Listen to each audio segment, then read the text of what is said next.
I am very, very happy to start this conversation about career and family.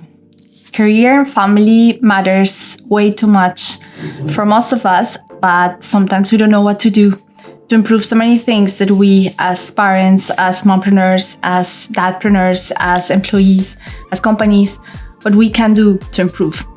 That's why I am very, very happy to have this conversation with a friend, a colleague, a partner, and a person that I admire very much because of his mindset. He's a person who has taught me so many things in many levels for which I'm really, really grateful. And especially because of the conversations that we have had about career, family, and all that matters to all of us. I'm very, very happy to welcome Normann Lindner. He works as a managing partner at Minted, also C2 Innovation, and CFO of Growing Loud, a project in which we are working together, having this amazing conversation. So this is going to be an online discussion, online interview that I hope you all enjoy. Yeah, thank you for having me here. Marina, wonderful to talk to you. Thank you so much, Norman. How are you doing? Fine. It's quite busy at this time of the year, but I guess you catch me saying this phrase at every time of the year. Yeah, I know. Well, winter is not that easy for many of us, the ones who really enjoy sun. But anyways, today we want to talk about career and family, a topic that has been going on for quite a while for us. So we just want to start from there. Why is it important to have this conversation about career and family? What do you think? I think that there is, in our society, there is always this distinction between career and family. But on the other hand, we are the same human beings. If we are a dad, mom, or an entrepreneur, it is in the end the same human being. And actually, for me, this distinction in a certain way is almost a bit toxic sometimes, because it implies that there is a good time, which is family time, and a bad time, which is business time, or you see it vice versa. But there is always some annotation to it. And this is not good, because in the end, it is one life and one lifetime. And there shouldn't be bad time because I'm working, or bad time because I'm spending time with my family, or vice versa. I totally agree. Actually, I love to see us as just whole individuals, that we just function in different roles at the specific times, but we shouldn't choose all the time between dreams, between what we really want to do. And from my personal perspective, the question between career and family has been actually my guiding principle since I became a mompreneur. For one question, actually, when I started my company, I was pregnant, and I was so sure that I really wanted to work because I love working. This is not something that someone enforces on me.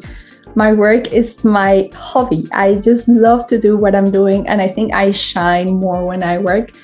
But when I wanted to do my company, I faced so many barriers from this society that told me, you should be at home, you shouldn't work, you should take care of your children when you are pregnant, you should stay at home. And this implied that if I work, I was not able to take care of my children, which I thought is completely absurd, because I am a child from entrepreneur parents, and I think I have always been taking care of my parents, have provided me with the most awesome, happy life. I mean, of course, there have been difficulties, but for me, that was an underlying principle that I really had a problem with.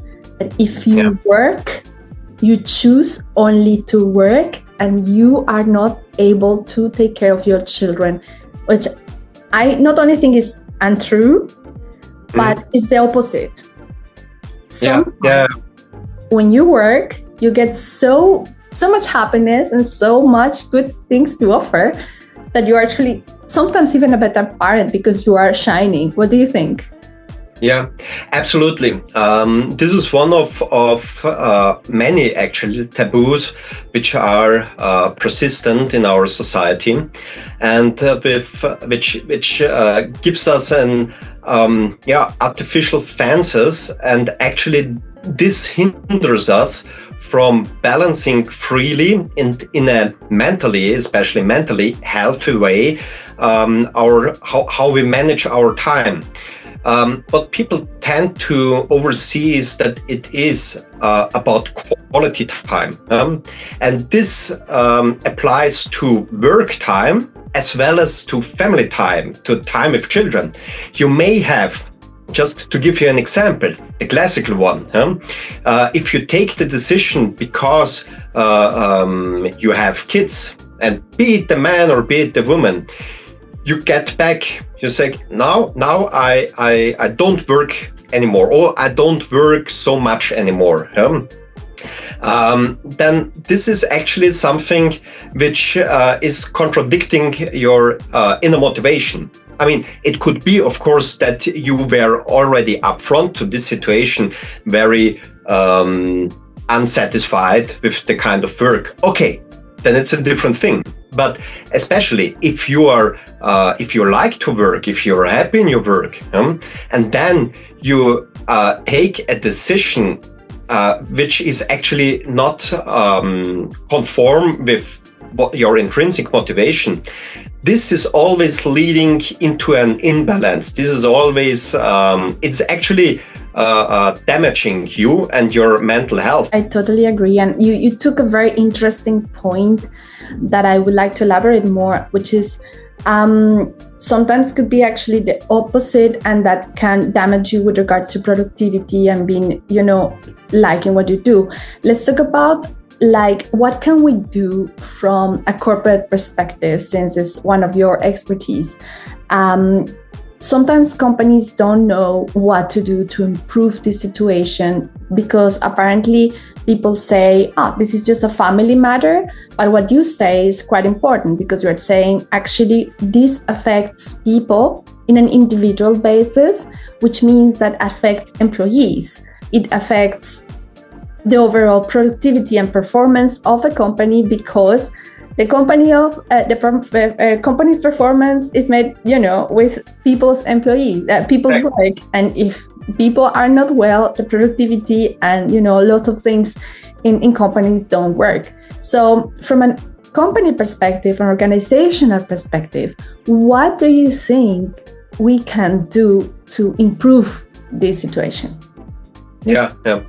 So to take it down to the bottom, what is a company? A company is actually just a couple of people, can be many people, of course, who agree on pursuing a certain enterprise. So in the end, it is human beings sharing a common objective and sharing time, coordinating activities. And now I get back to what I told you before. In the end, it is about the individual person, the individual human being that needs to be in balance to be productive. If I, for the one reason or for the other reason, are imbalanced, then I won't be productive. If I have a bad conscience because I'm working and I'm not spending time as I think I'm expected with my family at home, it will have effect of my productivity on my productivity, and vice versa.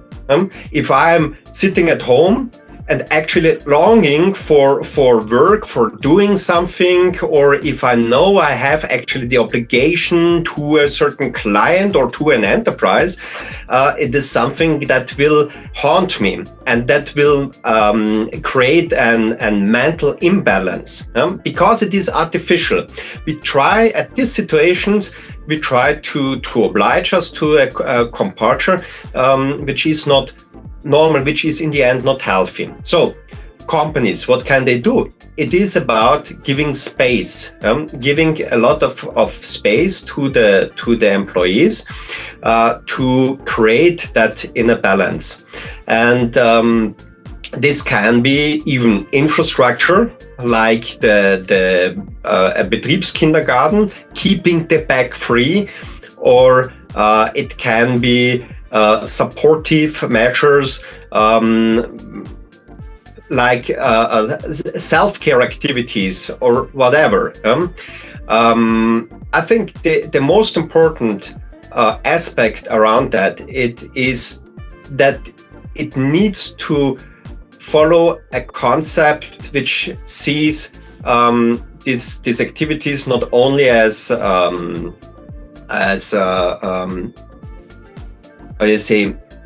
remedy for the symptom, but which see this as supportive elements helping each individual in the company keeping the balance.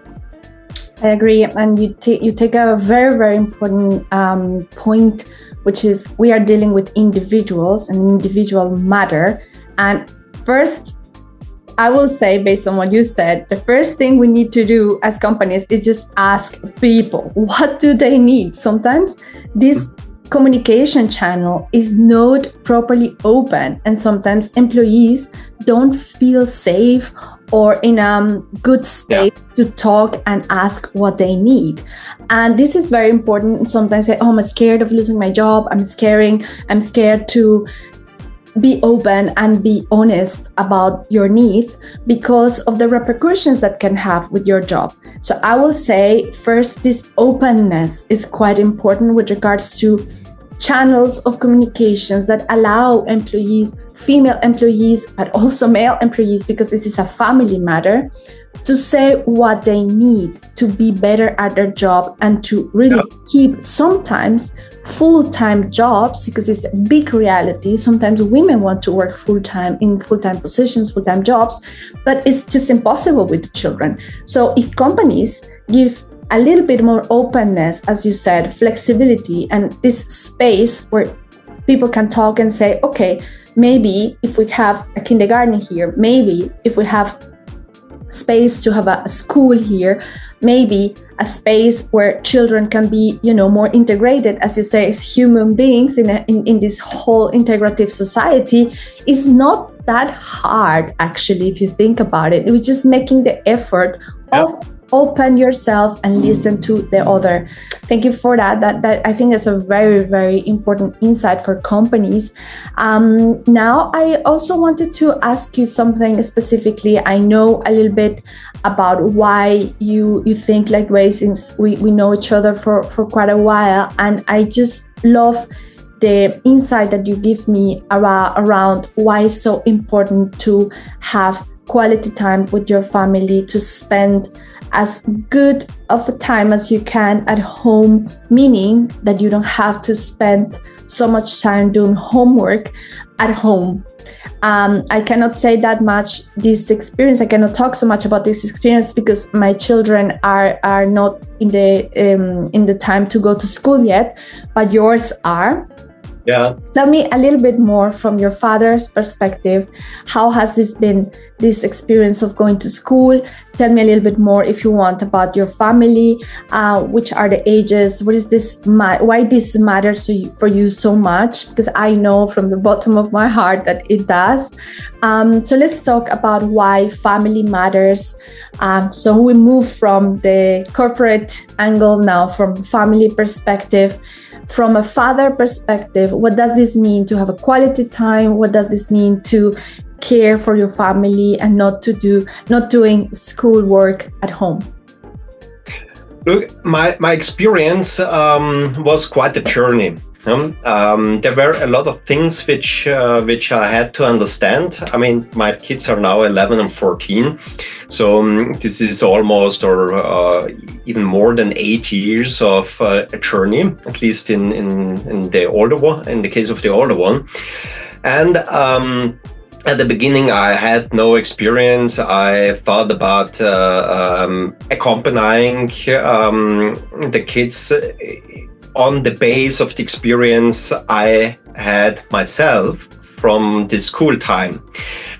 And it was quite embarrassing that I had to learn a lot. I found out that I had, you get in a mixture of different forces, let's say, because in the end, when it comes to school, in the public system, it is always you as parents who take the responsibility, and this is what you get back from school. So if your kid is not performing, and this is usually the case, then they make in the end, either in a nice way and they talk nicely to you, or in a very harsh way. But in the end, it's always the same. They say, get that kid functional because you have the responsibility. We won't do that. And of course, what is this leading to? This leads to a situation where you see, okay, actually, your kid is sort of taken hostage in the system. You have to protect it. What do you do to protect it? You try to help him. What do you do as an pedagogically uneducated person? You try to help the kid, but you try to help the kid in a way you're actually sort of enforcing now what the teachers can't even enforce. And this is, of course, an absolutely unhealthy situation. This is how our generation had to learn.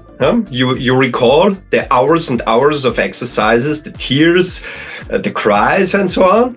And it is going on. It is going on because it is exactly this situation. And this affects, of course, the quality of time with your kids and as a family. Because then, if the kids are unlucky, because you have so much stress, you get the stress on the kids, you try to make them understand the different challenges, the different topics in the school, and so on, and you're pedagogically unfit for doing this.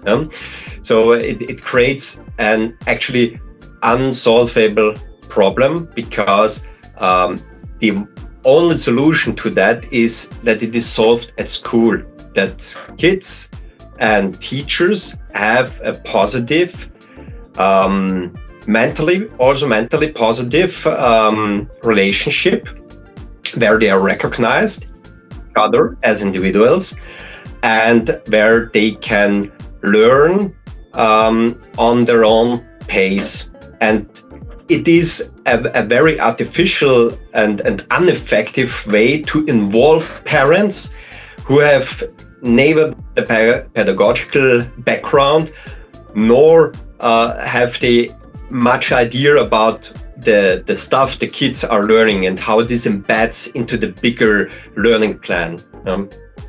I agree. And actually, what you say is quite important, because you mentioned, well, it's only their responsibility, so they have to do it, and we don't have like the tools nor the way to actually solve this situation. And in result, actually, what I have seen working with so many parents is that sadly, this stress that generates this schoolwork and all the responsibilities and the grading also is very difficult for children in the Austrian system, actually breaks families. Because this amount of stress where nobody knows what to do, the child is not functioning, something is wrong, like the school teacher doesn't know what to do, and the child doesn't respond, particularly when children have some sort of learning problem or learning disability, which is not the case. Sometimes it's just that they don't know how the child learns.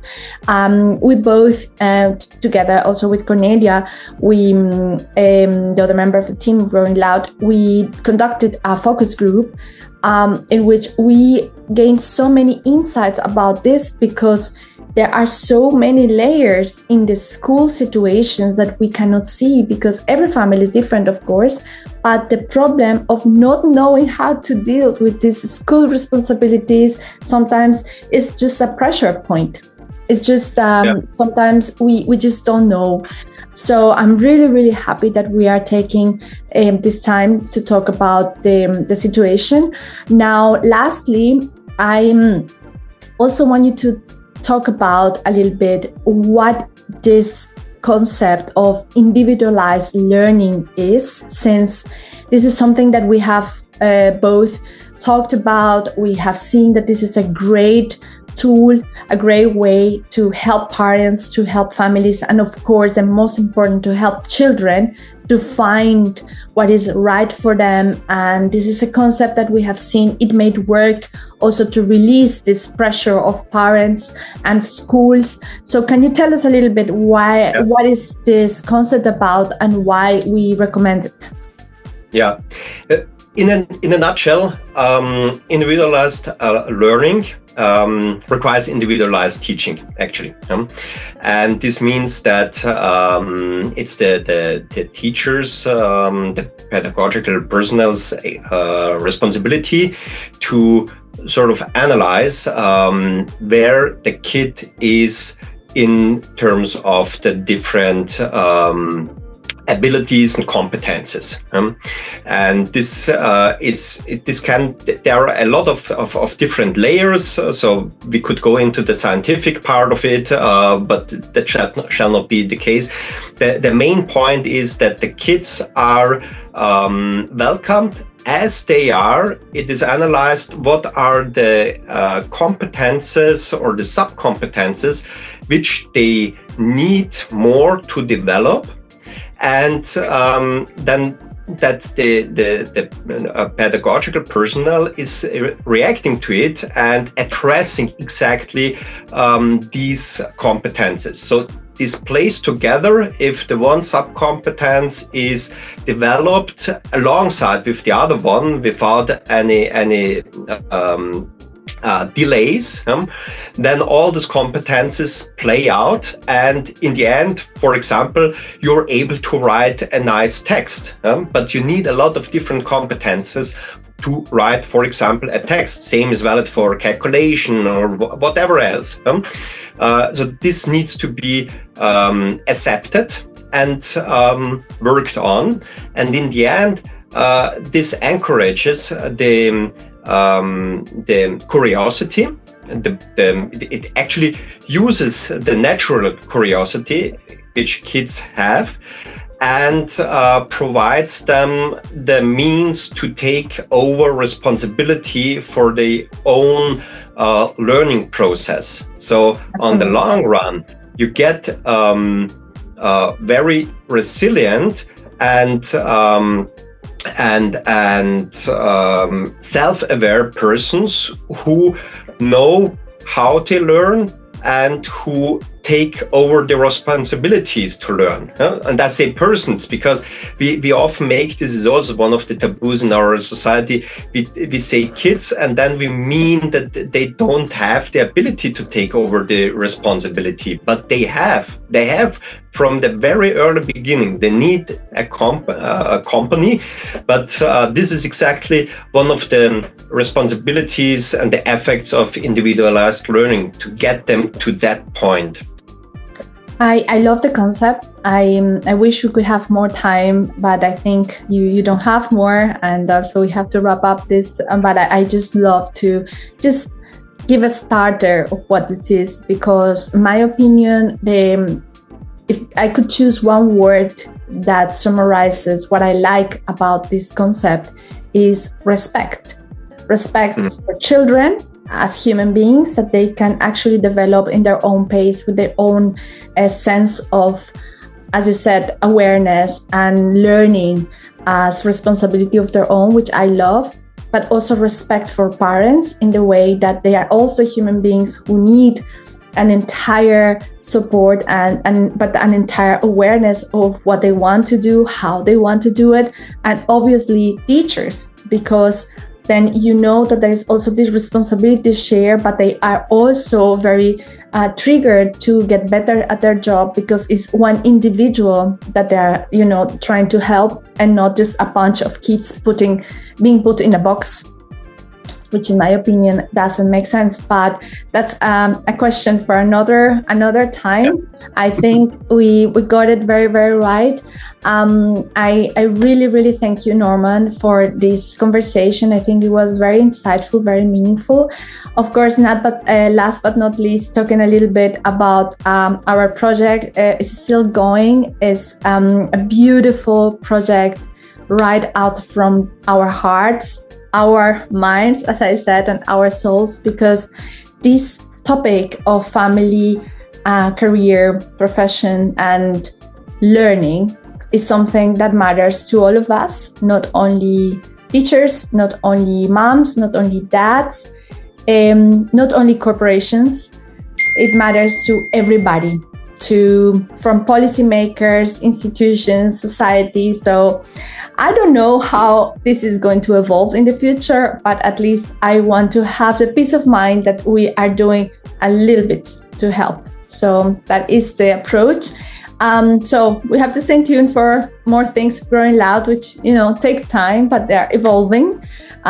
We are just always having conversations and think about it, because this is such a complex situation that we don't want to rush into doing anything in a short or a spontaneous way. It's kids, and a very important thing that matters to families. That's why it's so important to us. Any last thoughts, Norman? Just to add, what we do there is to create an infrastructure, an environment. In the end, this requires infrastructure to create exactly that space where school is only in the school and takes over responsibility and keeps the backs of the parents and the kids free in the end. And infrastructure takes time, needs a lot of stakeholders, but we're on it. And this project will prevail. I'm sure to be a success. So we need companies on board too. We need companies that want their employees to be happy, to be fulfilled. So if you're interested also in helping us out with building that school for having individualized learning and growing loud with kids and also companies, would be great. Thank you so much, Norman. It was a pleasure to have you, and hope to see you soon. Absolutely. Thank you for having me. Thank you for watching. See you next time, and keep being inspired.